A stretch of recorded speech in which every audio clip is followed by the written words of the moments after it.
Hello guys, you are welcome in my channel. हमारे channel में आप सभी लोगों का वेलकम है दोस्तों। आज की टॉपिक है हमारी इंग्लिश बोलना सीखें आसानी से। English speaking how much important, कितना इम्पोर्टेंट है आप ये तो जानते ही हैं। हर कोई इंग्लिश बोलना चाहता है, everybody wants to speak English but they are failed, लेकिन वे असफल हैं। ऐसा क्यों है, आइए उस पर हम आज बात करते हैं। दोस्तों, इंग्लिश बोलना सीखें वो भी आसानी से। आप सोच रहे होंगे इंग्लिश इतना आसान तो है नहीं, लेकिन फिर भी आसानी से कैसे है। लेकिन हाँ, एक रास्ता है। अगर आप उसको वन बाय वन करके और रूल वाइज सीखते हैं तो बहुत ही आसानी से आप सीख लेंगे, और कब आप सीख जाएंगे ये आपको पता भी नहीं चलेगा। तो दोस्तों, अगर आप चैनल पर नए हैं या फिर आप वीडियो को वॉच करते हैं लेकिन अभी तक आपने चैनल को सब्सक्राइब नहीं किया है, तो चैनल को सब्सक्राइब करके ऐसी इंपॉर्टेंट वीडियोस पाने के लिए आप जुड़ जाएं। अगर वीडियो आपको पसंद आ जाए तो वीडियो को लाइक, कमेंट और अपने दोस्तों में शेयर भी ज़रूर करें, ताकि ये जानकारी और लोगों तक पहुँचे।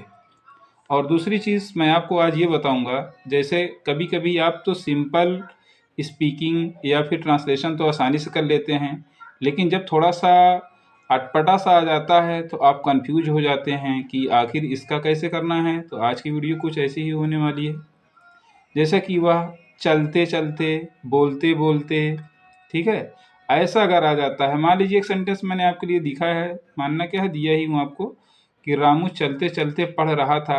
अब ऐसा आ जाता है तो आप देखकर थोड़ा कंफ्यूजन में आते हैं कि भाई पढ़ रहा था ये तो समझ में आ रहा है, लेकिन चलते चलते अब इसकी इंग्लिश क्या लगाना है, या सेंटेंस का स्ट्रक्चर किस तरह से बैठेगा, किस तरह से इसका मतलब सेंटेंस का स्ट्रक्चर सेट होगा, इसमें आप कंफ्यूज हो जाते हैं। तो दोस्तों, आज की वीडियो कुछ ऐसी ही होने वाली है और रूल मैंने इसका लिख दिया है। सबसे पहले हम उस टेंस को पकड़ते हैं जिस टेंस में वो स्पीकिंग है या ट्रांसलेशन दिया गया है। फिर उसके बाद अगर एक वर्ड दो बार है, जैसे चलते चलते, बोलते बोलते, हंसते हंसते, रोते रोते, ऐसा कुछ करके सेंटेंस दिया है, तो समझ जाएं कि वहाँ पर आपको व्हाइल लगाना है। क्या लगाना है, इस पॉइंट को हमको ध्यान में रखना है कि हमको व्हाइल लगा लेना है। ठीक, व्हाइल, और यहाँ बीच में व्हाइल लगा देंगे। व्हाइल लगाने के बाद वर्ब में आईएनजी हमको जरूर लेना है। ठीक है, व्हाइल V1 प्लस आईएनजी, यानी चौथी फॉर्म आपकी यहाँ पर लगेगी, काम करेगी। तो आइए दोस्तों, अब मैं अपने ट्रांसलेशन को स्टार्ट करता हूँ, स्पीकिंग को, जिसका आप बहुत देर से इंतज़ार कर रहे हैं। रामू चलते चलते पढ़ रहा था। अब सेंटेंस देखेंगे तो यहाँ पर रहा था आ रहा है, तो पहले टेंस हम पहचान लेंगे टेंस कौन सा है हमारा, उसके हिसाब से इसको बनाना होगा। तो ये पास्ट कंटीन्यूअस है, रहा था आ रहा है। लेकिन हाँ, एक बात ध्यान देना है, पास्ट कंटीन्यूअस यहाँ पर देखो, सबसे पहले रूल में मैंने दिया टेंस हेल्पिंग वर्ब।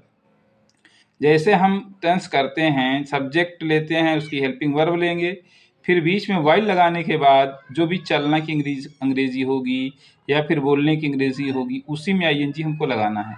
सबसे पहले हम ट्रांसलेट करेंगे, रामू पढ़ रहा था। चलते चलते को छोड़ के चलते हैं अभी, ठीक है। तो चलिए भाई स्टार्ट करते हैं। रामू पढ़ रहा था, ठीक। तो यहाँ लिखेंगे रामू। अब ये सिंगुलर नंबर में है इसलिए यहाँ पर वाज लग जाएगा। तो रामू वाज, पास्ट कंटीन्यूअस में दो ही हेल्पिंग वर्ब होती है, एक वाज और वर्ब। तो Ramu was reading, Ramu was reading, Ramu पढ़ रहा था। अब चलते चलते है ना, तो अब व्हाइल यहाँ पे लगाना है आपको बीच में, व्हाइल।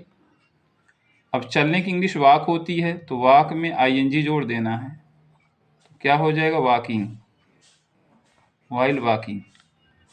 रामू चलते चलते पढ़ रहा था, तो Ramu was reading while walking. इस तरह से इसको हमको कर लेना है। फिर उसके बाद दूसरा सेंटेंस हमारा है कि अध्यापक बोलते बोलते सो रहा था। तो अध्यापक इंग्लिश होगी द टीचर,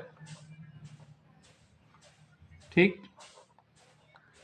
तो अध्यापक क्या कर रहा था, सो रहा था। पहले इसका ट्रांसलेट हम आसानी से कर लेंगे, द टीचर वाज स्लीपिंग,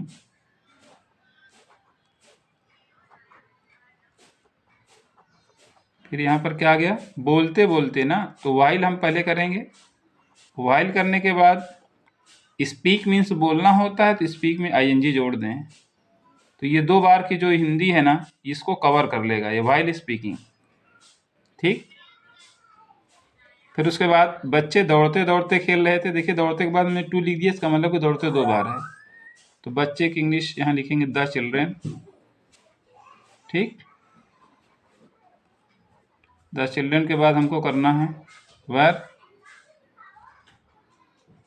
फिर उसके बाद प्ले मीन्स होता है खेलना, तो प्लेइंग हो जाएगा पास्ट कंटिन्यूअस है। इसको हम पूरा टेंस यहाँ से कब तक कर लेते हैं, यहाँ तक तो हर कोई भी कर सकता है, लेकिन यही जो दौड़ते दौड़ते चलते चलते यही चीज़ समझाना है मुझे। फिर हम यहाँ वाइल लगा देंगे। वाइल लगाने के बाद दौड़ने की इंग्लिश रन होती है, तो रन से हो जाएगा ये रनिंग। क्या हो जाएगा? रनिंग।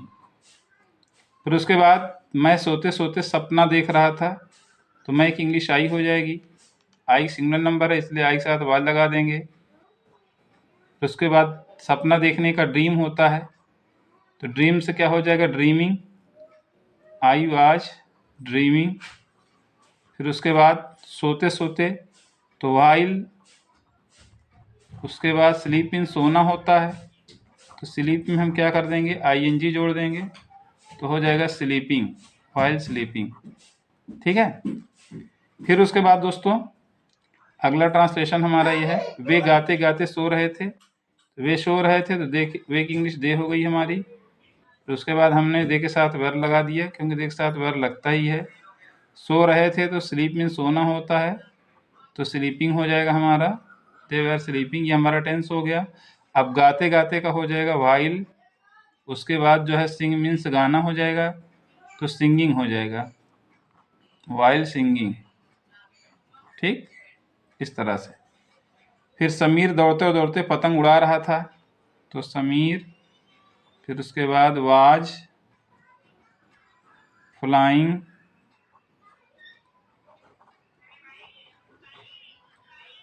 The kite.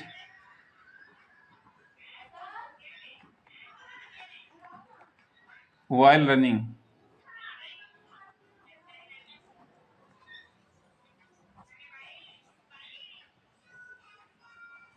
ठीक है। तो इस तरह से दोस्तों इसको हम कोई भी ट्रांसलेशन अगर इस तरह से आता है, दौड़ते दौड़ते, सोते सोते, गाते गाते, पढ़ते पढ़ते, ऐसा कुछ भी आता है डबल करके, तो ये समझ जाना कि आप ये वाइल का ही ट्रांसलेट है, यानी वाइल के यूज़ से इसको किया जाएगा। और अगर आप इसको अच्छी तरह से जान जाएंगे तो कोई भी ट्रांसलेशन या कोई भी स्पीकिंग आपके लिए दिक्कत नहीं करेगी। भाई सिंपल तो सब बोल लेते हैं, लेकिन जब थोड़ा सा अटपटा आता है तो उसको करने में थोड़ा कंफ्यूज होते हैं लोग। तो अगर आपको ट्रिक ये पता है, ये रूल आपको पता रहेगा, तो आप आसानी से कर लेंगे। तो दोस्तों आज की वीडियो हमारी यहीं तक। कैसी लगी वीडियो के लिए अगर अच्छी लगी हो तो लाइक ज़रूर करें, लेकिन आप कमेंट ज़रूर दें अच्छा है या फिर नहीं अच्छा है। मैं कह रहा हूँ अच्छा बनाया गया है, लेकिन आपकी नज़र में हो सकता है ना अच्छा, तो आप उससे कमेंट ज़रूर दें अच्छा है, या फिर कोई दिक्कत है या प्रॉब्लम है, या फिर अच्छी तरह आपको अंडरस्टूड, आपको नहीं समझ में आ चुका है, अंडरस्टैंडिंग आपकी अच्छी है, तो वो ज़रूर कमेंट करें। और फिर इसी तरह से आपके लिए वीडियो बनती रहेगी और आप इसका फ़ायदा उठाते रहेंगे। दोस्तों आज की वीडियो हमारी यहीं तक, मिलते हैं नेक्स्ट वीडियो में, तब तक के लिए बने रहें आप चैनल पर। Okay, thanks. ओके।